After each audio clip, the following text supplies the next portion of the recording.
Veda kids channel. வயதான சிங்கத்தின் குகை நாடகம். ஒரு காலத்தில் காட்டின் அரசனாக இருந்த சிங்கம் இப்போது வயதாகி பலவீனமாகிவிட்டது. முன்னை போல வேகமாக ஓடி வேட்டையாடாதனால் முடியவில்லை. பசியால் தவித்த சிங்கம் ஒரு தந்திரத்தை யோசித்தது.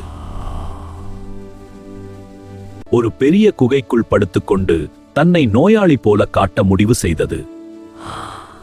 சிங்கம் நோய்வாய்ப்பட்டு இருக்கிறது என்ற வதந்தி காட்டில் பரவியது.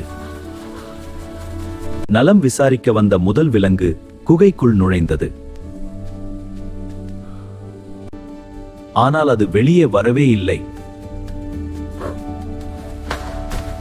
அடுத்தடுத்து வந்த விலங்குகளுக்கும் அதே நிலைதான். குகையின் வாசலில் உள்ளே போன தடங்கள் மட்டும் அதிகரித்தன. சில நாட்களுக்கு பிறகு ஒரு புத்திசாலி நரி அங்கே வந்தது. அது குகைக்குள் போகாமல் வாசலில் நின்றது. காட்டின் ராஜாவே, உடல்நிலை எப்படி இருக்கிறது? நண்பா, உள்ள வந்து பேசு, எனக்கு காது கேட்கல. நரி தரைப்பகுதியை கவனமாக பார்த்தது. உள்ளே சென்ற தடங்கள் இருந்தன, ஆனால் வெளியே வந்த தடம் ஒன்றும் இல்லை. மன்னா, நான் உள்ள வரமாட்டேன். தன் புத்திசாலித்தனத்தால் நரி தப்பித்தது. சிங்கத்தின் சூழ்ச்சி அங்கே தோல்வியடைந்தது. நீதி விழிப்புணர்வுடன் இருப்பவர்கள் எப்பேற்பட்ட சூழ்ச்சியிலிருந்தும் தப்பித்து விடுவார்கள். கழுகின் வேட்டையும் ஏமாந்த காகமும். ஒரு உயர்ந்த மலை உச்சியில் ஒரு சக்தி வாய்ந்த கழுகு அமர்ந்திருந்தது. அதன் கூர்மையான கண்களுக்கு கீழே ஒரு சிறிய ஆட்டுக்குட்டி தெரிந்தது. மின்னல் வேகத்தில் கழுகு கீழே பாய்ந்தது. ஆட்டுக்குட்டியை தன் கால்களால் கவ்விக்கொண்டு மேகங்களுக்கு மேலே பறந்தது. இதையெல்லாம் ஒரு மரத்தின் மேலிருந்து ஒரு காகம் பார்த்தது. கழுகால் முடிந்தால் என்னாலும் முடியும்.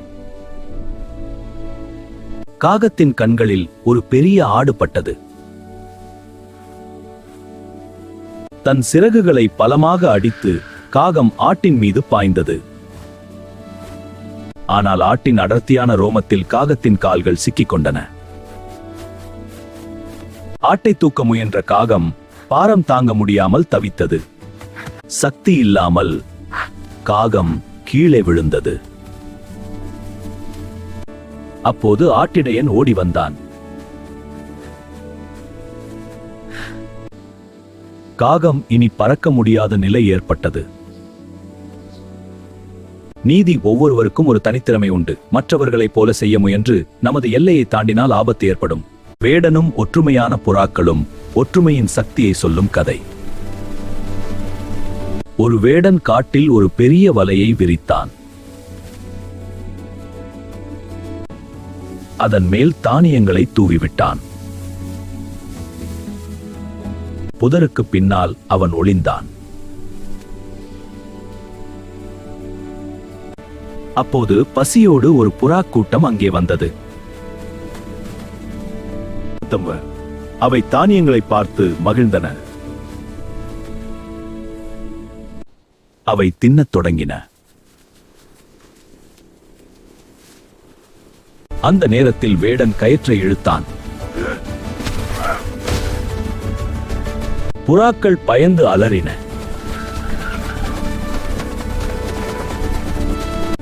ஆனால் தலைவன் புறா அமைதியாக இருந்தது. நண்பர்களே, தனித்தனியாக முயன்றால் நம்மால் தப்ப முடியாது.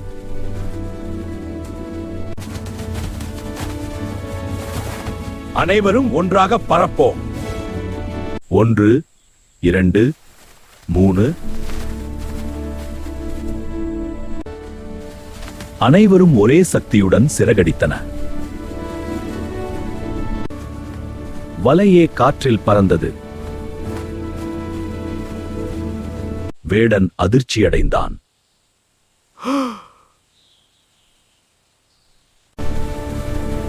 ஒற்றுமை அவற்றை காப்பாற்றியது. அவை பாதுகாப்பான இடத்துக்கு சென்றன.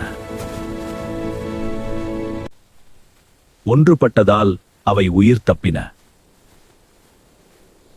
நீதி: தனித்து நின்றால் தோல்வி, ஒன்றுபட்டால் வெற்றி.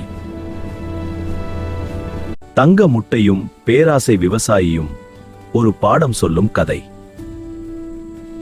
ஒரு ஏழை விவசாயி வறுமையில் வாழ்ந்து வந்தான். அவன் தினமும் கடினமாக உழைத்தும் வாழ்வு எளிதாக இருக்கவில்லை.